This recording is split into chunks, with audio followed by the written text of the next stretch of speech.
Internet's so slow. Here we go. Hi, everybody. Let me just check that we're on.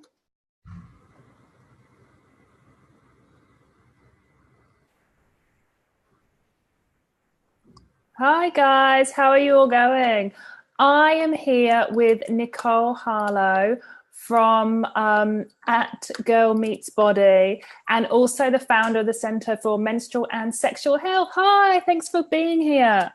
Hi, Naomi. Thank you so much for having me. It's awesome talking to you again. No, do you know what? I was really excited. So Nicole's running this summit conference, which starts on Monday, called Green Makeup Bag. And it's all about, chucking out all the toxic chemicals that are disrupting your health, disrupting your hormones, and swapping them out for, what you've actually done a lot of research and you've done a lot of testing. So it's swapping them out for what the experts are saying are the best products at the moment, natural products, good for you and good for the environment. So that's how we first met, and we had a good chat, and I was excited to get you back. The reason being is I was telling everyone on my Facebook page last week, this is kind of just, it's kind of a novelty for me. Normally I'm kind of sat talking about hormones, which I love, but it's so nice to talk about some kind of sexy things like makeup and beauty products as well, and kind of get into that a little bit more, because it's just something a bit different for me. So it's great to chat about it. And definitely same for me. I mean, you and we kind of do similar work in the type of women that we work with, talking about the hormones. And I do a lot of work in my clinic with infertility, PCOS, things like that. And I actually don't talk a lot about, so this is kind of new for me too. I'm pushed myself into a topic that I've talked about it in terms of like hormones in the skin, which we'll talk a little bit more about later on, but I've never created anything like this before. And for me, really the ethos, I'd love to kind of talk you through how it came about.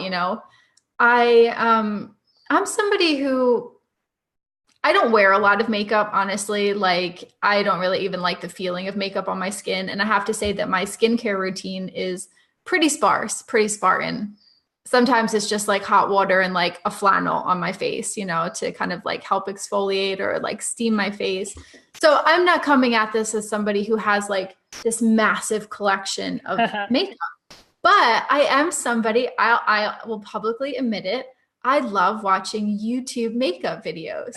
I do. Yeah. I find it like weirdly. I've been watching yours because you've been testing all these products. Yeah. And I'm like, this is amazing.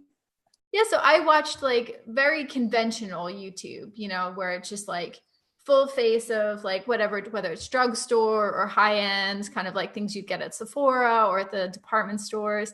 I would watch these transformations, right? And this is probably like, I'd say a year or two ago, I got very obsessed with like creating what I thought was going to be like the perfect makeup bag, like of these holy grail products, like MAC lipsticks and Benefit and all the brands that everybody would be familiar with, right? And I'd spent quite a lot of money on these products. And so I amassed what I thought was this perfect makeup bag. I had all like the holy grail products. I didn't use them very often, but I had them sitting here in my makeup bag.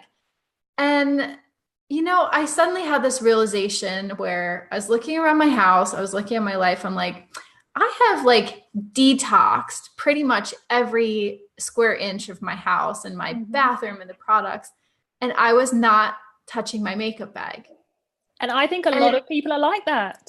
Yes. That's actually where it came from. That's this idea was just like, I can't be the only one. I can't be the only one who looks at my makeup bag and says, I spent so much money on this crap. Like, and I think that there's a misconception that you can like, that drugstore may be bad, but department store high-end makeup, whether it's like Giorgio Armani or Tom Ford or Benefit, for example, or MAC, that these are somehow better quality for our bodies. I fell into that trap as well. And it actually took me reading, it was probably about a year ago, I was reading Isabella Wentz's book about. Yes, I love it. Right, about thyroid Hashimoto's. And I don't have Hashimoto's, but just because I work with women in I was actually reading it more to just kind of educate myself more into the thyroid sufferer's journey, you know, and just know like the kind of pathway and how things work. And she has an anecdote in that book where she said that she started using like a major brand's lipstick and some of her symptoms started coming back. Wow. And she said she hardly ever used it, but she made a correlation between using that lipstick and getting her symptoms back. And that was a light bulb moment for me. I thought, you know what? It really doesn't take a lot. I think I'm fine because I'm not wearing makeup that often. It does not take a lot of this. It doesn't take a big application. Yeah, just that small amount that the body's dealing with, the immune system is dealing with. It doesn't take a lot. Right. And she thought it was the heavy metals. I remember something about the heavy metals, and, you know, arsenic, heavy metals are all contributing to the dyes and the pigments that are in these products. So that was a real light bulb moment for me. And then as I was working with women in the clinic, I ask a lot about the products that they're using, and I'm just seeing person after person is coming in with conventional products, especially women who come in with hormonal acne. Yes. They come in covered. And I understand that it must be very traumatic, you know, to have breakouts on your face and you want to cover it up, but they'll come in with a face covered in foundation. And you know, so really that planted the seed for green makeup. And I thought, you know, rather than just putting together something myself, I want to talk to experts. I want to talk to people who are in the field doing this work. So I brought together green beauty founders to talk about the process of how they came up with their formulations, what federal regulations are or aren't for different ingredients that you could use. And even things like packaging, you know, how did they come about creating more environmentally friendly packaging? And then I got experts like yourself to talk about our hormones, our endocrine system. You've got so many great guests and with so much great advice. Like, I mean, I'm looking forward to listening to them all, just for the tips on different makeup brands and what they've noticed. I'm looking forward to it. And that's the third piece, is I wanted this to be fun as well. I don't want it to be some boring like medical conference where you're just talking about like the skin microbiome and the endocrine receptors. I also wanted to get a peek into what everybody was doing, because I think as women, we love getting recommendations from one another. It's the best. That's why I loved it. Yeah, that's why I loved it. We don't like wasting our time. I don't want to waste my time or my money. I don't want to buy a product that stinks that I get at home. I want to ask other people, what's the best natural mascara? And I don't want to have to try five. There's a lot of bad stuff out there. You know, there's so much stuff that doesn't work, doesn't suit people. So just to hear from people that have tried it and this is their favorite and they're loving it, it's the best idea. Yeah, and I honestly, I've learned so much. I thought I knew a lot about this topic. Going into this, I took like copious notes with every single interview. I've learned so much, even just from my own skin issues too. I'm an eczema sufferer, lifelong eczema sufferer. I learned so much. I have pages of recommendations. Fantastic. What are you going to do with it next? Are you going to just keep it as a conference so people can get advice, or maybe put it all together in some kind of I don't know, you could put some kind of a ebook or something to so people have got it all in one place. I think all the products that have been recommended. About it. Yeah. You know, I have a course called Unlock Your Beauty, which ties into it. And that's all about what we're going to talk about today, which is hormones and how it affects the skin cycle and recipes and things. So there's already like a little tie-in with something that I have there. And then on the YouTube channel, Girl Meets Body, I review natural makeup products too. Right. That's you can actually watch that and get my personal reviews of the products that I'm using. But like I say, I like to hear what other people are using too. So I don't want to waste my money on a product just to review it for my YouTube channel. Yeah. I want to make sure that once I review it, it's going to be, so I'm actually on the hunt for the holy grail products of natural beauty. Yes. So I don't have my time or my money. Yeah. I'm with you there. Totally with you there. So before we sort of dive into the cycle and our skin, I just want to find out a little bit more, because I know a little bit about your history, and I know you were a PCOS sufferer prior to sort of getting into all of this. So can you just give us a quick dive into your journey there and how and what happened along the way? Yeah, I mean, to kind of break it down very simply, I grew up in a very like standard American diet, not a necessarily healthy household. Didn't know really anything about my body necessarily. Didn't get my period until I was 16, which is pretty unusual for a woman, but was usual for my family. So it was kind of like, oh yeah, well, mommy got it at 15 or I got it at 16. My sister was 16 or 17. So it was kind of like, oh, that's just the way that it runs in our family. And I got put very quickly after I started bleeding on the pill. Mostly for the fact that I was like a teenager. I had a boyfriend. My parents didn't want me to get pregnant. And they were kind of like, right, we're putting you on the pill. So I went on the pill like I probably had 1 or 2 bleeds before I went on the pill. Didn't go back off of it again until I was 22. Wow. And that's when I really got the ramifications. So I had post-pill syndrome afterwards, which I didn't know at the time, but I can see now. I can look back on myself and see what was going on. I gained loads of weight. I had acne. I never got my period. This was from the better part of my 20s. Wow. I was in 2 or 3 periods a year. And when I did, they were brown, spotty. I didn't even know what it was like to like need a tampon.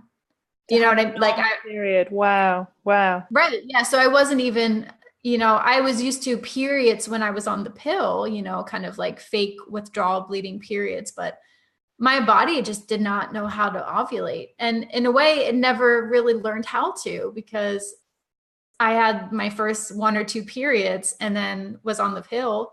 So it was a muscle that had never really gotten used. And at that time, I was a vegetarian, a very unhealthy vegetarian. That was me as well. Yeah, nothing but carbs, sugar, beer, like everything. That was my life. Yeah, that was my life. Wow. So that was years. That was probably 3 or 4 years, like kind of in my mid-20s. And that really coincided with like weight gain, not getting my period, mood issues, anxiety, depression, insomnia, just not really feeling like myself. Yeah. And then I started, I guess it was probably I'm 35 now, so it was like in my later 20s. I started reading about hormones. I had gone to the doctors a few different times, and 2 or 3 doctors, I got a massive brush off. Oh, there's nothing wrong with you. Yeah, you're getting enough periods per year. Like, that's fine. I just massive, like, gynecologist. No one would stop and take the time to help me. I was concerned about my fertility, if I'd ever be able to have kids. And I had gynecologists just say, oh, we'll cross that bridge when we get there. And as well as I do what happens when women are told that. Then they come to our offices, our clinics, and say, I've been trying for years to get pregnant and it's not happening. Exactly. And it's interesting, a similar story. I've got a similar story, and it's that length of time that no one helps you. And the answer was, for me, to go on a different contraceptive pill, to go on the Implanon. So I was on contraception for such a long time and just not understanding what was going on with my body in my early 20s, late teens, early 20s. And it was just, okay, go on another pill, try a different pill. And it was constantly like that.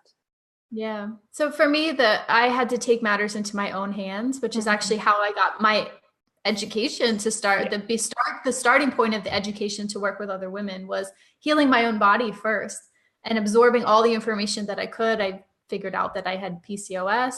I started to manage my symptoms, diet, especially paleo inspired, I would say. I've never been strict paleo, but focusing more on like grass-fed meats, fish. I stopped being a vegetariarian. I started using, when did you switch? Because when did you switch to vegetarian to eating some meat?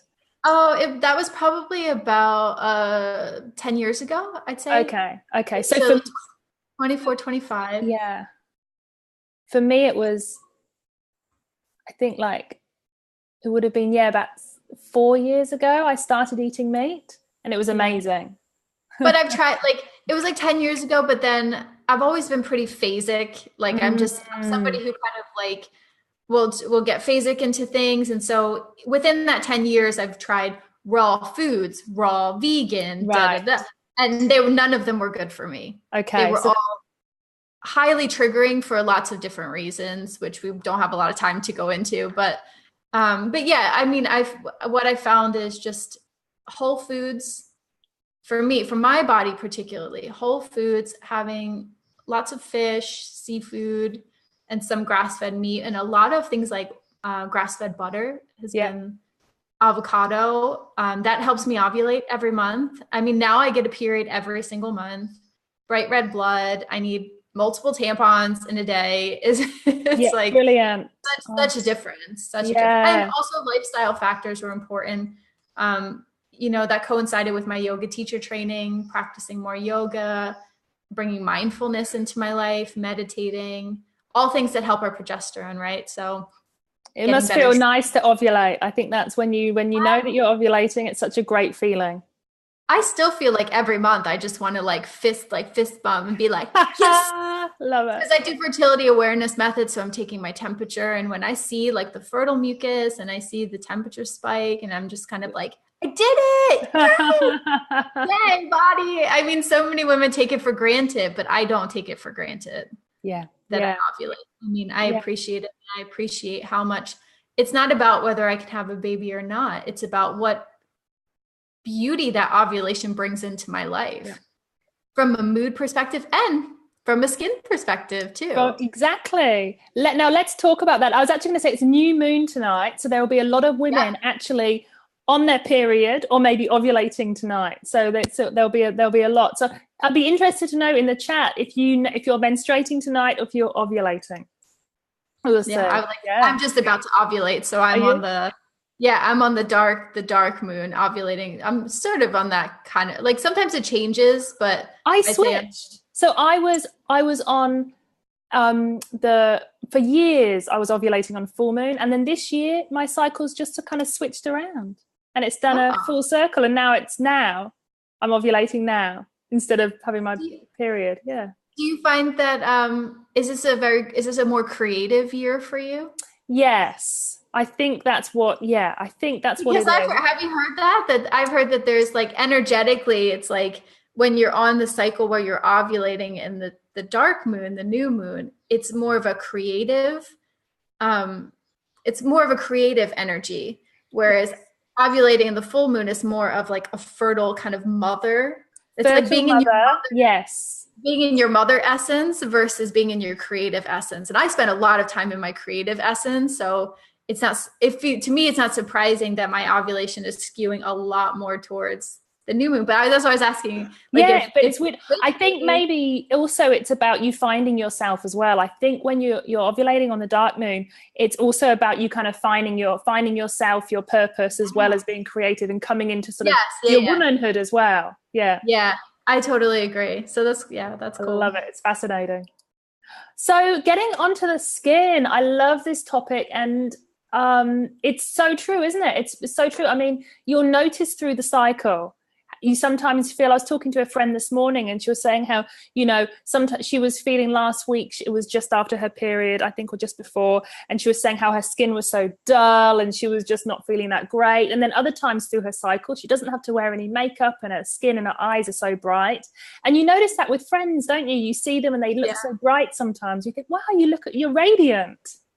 Yeah. And I see it in myself too. And I would say this is like totally unscientific, but I would say that more times than not, if you have one of those days when you look at yourself in the mirror and you're kind of like, I look good today, you're probably ovulating, or you're just about to, like, you're somewhere within that ovulation window. Yes. For me, it's my eyes. I look in the mirror in the morning and I'm like, gosh, I look kind of so awake and, ready to go, instead of that, like, oh.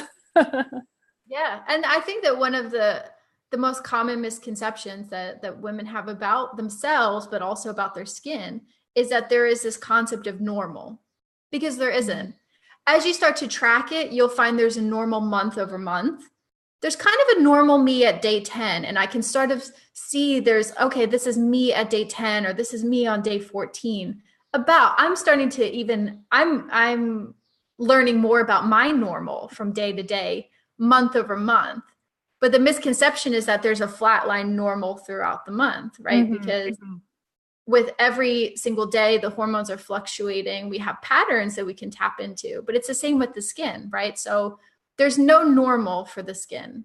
Skin on day 1 is going to be different than skin on 14. You know, it could be quite different actually.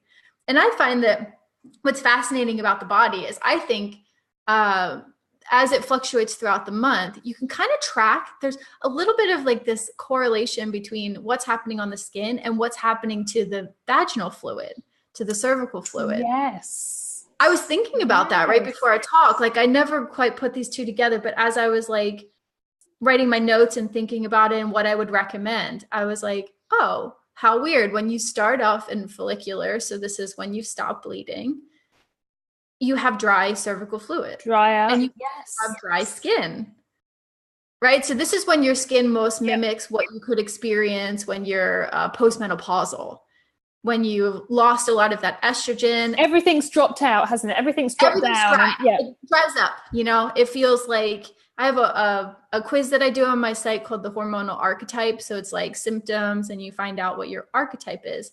And for low estrogen, it's earthy winter because I think it's like drying, like branches of a tree, you know, everything starts to dry up and get a bit brittle. Even hair gets drier. It's like, what? How can the hair just change like that overnight? Go to that silky smooth, and then when the estrogen drops out, you've got like this strawy, dry hair. That's the part that I don't understand. Like I understand we have sex receptors in our oil glands in our skin that are responding to androgens and estrogen, but like the hair changes. What's happening? It's crazy. I don't think my hair has sex receptors in it. So this part of the cycle, when the hormones are kind of dropped out, I suppose, do you see this as a time to put more nourishment into the skin, more moisture? You could do more natural face masks, have a routine where you do a natural face mask, maybe, you know, that time of the month, and have that. And would that be? Yeah. I mean, I'm as much as I've done Green Makeup Bag and I'm getting all these product recommendations, I am an all natural girl. I make most of my products in my kitchen. So for this time of the month, I'm usually going to recommend like an avocado facial, which just can be so nice. Just whipping up some avocado and placing it right on the skin. It's super moisturizing, but then also like oils like shea butter, cocoa butter, jojoba. I kind of like just covering my face in oil and then just like leaving it on for the night, like watching TV, doing a meditation. So yeah, you're going to focus on moisturizing. Moisturizing. And because this is the time where the hormones drop out, people with elevated testosterone, some ladies with elevated testosterone might find, so people get acne at different times, but some women might find there's a flare up in their acne as well. They might get drier skin, but they might find there's a bit of a flare up at this point in time. Not everybody, but some do. Right. Yeah. No, you're right too. And I think there's special consideration for like people who have like PCOS, for example. Because when you have elevated androgens and testosterone, you may struggle with acne all the time. Yeah. This might not apply to you, right? Because you could be on a completely different hormonal trajectory to what we're talking about. And I think what we're probably talking about is a more normal cycle, so to speak, like someone who's cycling like every 28 days, maybe they're ovulating around day 14, day 15, they can kind of plug into this pattern. But I think if you have elevated testosterone, androgens, insulin issues, PCOS, you may find that you're completely all over the place. Yes. Grid. So we transition into ovulation, which if you think like Goldilocks and the Three Little Bears is kind of when you get these blissful days of like just right skin. Yeah. So, you know, go out, be seen. Estrogen levels are higher, and estrogen is hydrating for the skin. It increases collagen. And an important thing to know about this time of the month is estrogen helps you to heal faster. It helps your skin to heal faster. So in terms of treatments, this is when I say don't damage your skin, but you can go a little bit harder with the treatment. So this is if you want to schedule in like microdermabrasion, if you want to do derma rolling at home, like this is when you want to do it because your skin will be more primed to produce more collagen, to heal from the little micro abrasions. Turn over nicely, yes. Right, yeah. And if you don't want to do like more of a heavier treatment, you could do like vitamin C brightening serums are perfect around this time. And the one I make at home is just brown sugar and lemon. That's all it is. It's just brown sugar and lemon. It's gently exfoliating. So I kind of massage it into my skin. It's so hard not to eat it because it will get on your lips. It smell amazing, probably. It will get on your lips and it will just smell so good. And you just have to like try not to like lick it off your lips. Wow. But I like exfoliating and then leaving it on for like a good 15-20 minutes to kind of brighten the skin. That's my favorite like DIY during that That's time. Nice. I like that. I'm going to try that one. Yes.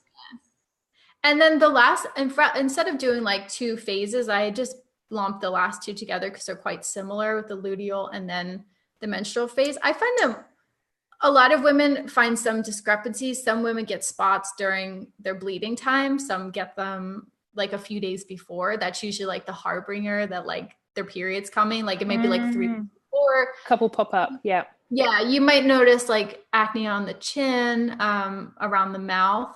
And I think the worse your skin is during this time of the month is probably, I'm sure you'd agree with me, is a good indication of a hormonal imbalance. So this shouldn't actually be it shouldn't be super rough on your skin, but the rougher that it is, the more I think you should look into your hormones. Now, would you say, I was just thinking about this today, I don't have a definite answer, but maybe one of your guests talked about it. Is there a better time for sort of skin cleansing during your cycle? Would it be that time when the spots are popping up just before your period? Or would it be a time when the hormones are highest to do things like infrared saunas and that kind of thing, steam rooms, to help kind of remove the byproducts and remove excess hormones from the body? And that would help the skin. Maybe that's a great question, but I don't know. I was thinking that today. I would be curious to know the answer to that too, because I don't know like where you would put that. Like, is the perfect time to start that when you're ovulating to kind of get yourself ready in preparation for what can be luteal and menstrual can be the most difficult times of the month. Especially if you have a hormone imbalance, and especially if you have a low progesterone, for example, and, maybe you didn't treat yourself very well throughout the month, your progesterone's low, you may have elevated androgens, so you could find some more acne. And because that estrogen starts to drop out, your sebum production will increase. So most women, I think, find that during this time of their cycle, their skin's a little bit greasier. Yes. And also because progesterone is thermogenic, our bodies are literally hotter. And so you may find you're kind of like I'm greasy, I'm sweating, like you're like putting the fan on to like cool yourself down as you get ready in the morning. And you'll get that more. And, some women might get that if it goes too high, they might get that and the puffiness as well, because they've been holding on to more fluid if it goes too high. Yes. Not doing what it needs to do. Yeah. For treatment wise, I like purifying clay masks during this time of the cycle. Okay. So with like bentonite clay, maybe like Moroccan Rasul clay, which is like a really nice purifying. But also I make a mask with I mix clay, activated charcoal, and like just some rose water and make it into a paste, and I just put that on my skin. And you're like completely like gray. You have like a gray face. So that's activated charcoal with clay. Clay of your choice. I like bentonite clay or Rasul clay. Oh, okay, so either one. French green clay is good too. So just choose the clay of your choice and mix it together with some rose water. Or you can bind it with something else too. Some people use yogurt. You can get some good probiotics on your skin. Probably nice if you're acne prone to put some probiotics on your skin to help the skin's microbiome. And again, just leave that on 15-20 minutes and wash it off. Nice. Yeah, that's a beautiful mix. Beautiful mix. I'm all about making things in the kitchen. Just like get your ingredients. It's great to have these natural products, but save your money and also just make some things at home too. Exactly. And look, they work really well. I've got my favorite products, but also using natural stuff is really fun. You can experiment, and especially doing the lemon juice. That's good because that really helps to cleanse. I have to say, I have a pretty expensive alpha hydroxy acid mask that I bought, and the lemon and sugar works so much better than this expensive Wow. mask. Wow. Like my skin just looks like Because it's afterwards. still got the natural enzymes, you know, it's still alive and it's working so well on the skin. I love that. And And maybe then you could take half of the lemon, squeeze it in with your mask, take the other half, squeeze it in some water, drink it up. Yeah. Maybe put some that's apple so cider good. vinegar if you could Yeah, handle. all of that. But But how good would the skin be? Yes, so good for the skin, inside and outside. That's the rule. yeah, so I mean, if like to kind of underline the point, the most important thing that I want to say is just to know, just for women to know that there is no normal for your skin. Mm-hmm. And as you track these changes or symptoms throughout the month, you can start to create your own, like what we've listed out is just kind of like this baseline pattern that you can plug into. But you might plug in at different parts, right? So you might be like, oh, okay, so my ovulatory good skin days, they last a little bit longer. Maybe I go and also as you start to treat yourself better, follow like protocols like I'm sure you have with and you do with your clients and your followers, like about having healthier hormones, how you can use food as medicine to like have hormonal balance. The better that PMS phase will be and the better it will be for your skin. So you can find that you can ride that wave of the ovulatory good skin way further. Yes, yeah, And you exactly. may find cycles where you're like, I love those cycles. Probably you're the same. I love those cycles where I get to my period and I'm just like, wow, no PMS at all. Like Yes, no it just observable comes and symptoms. you're like, nothing's happened. Yeah. I didn't It's freak great. out. I didn't cry. Mm-hmm. I didn't even get any pimples. Like, and I feel like that for me is that I get a big check mark at the end of the month. Like, So I think the lesson is, I think the moral of the story is to track. Just track, know yeah, what's right for you. So then you know if things are not quite right. You know, you get right. used to what the normal is for you, and then you know what goes out, what's sort of moving out, and you start to recognize if things aren't right or things aren't how they should be for you individually.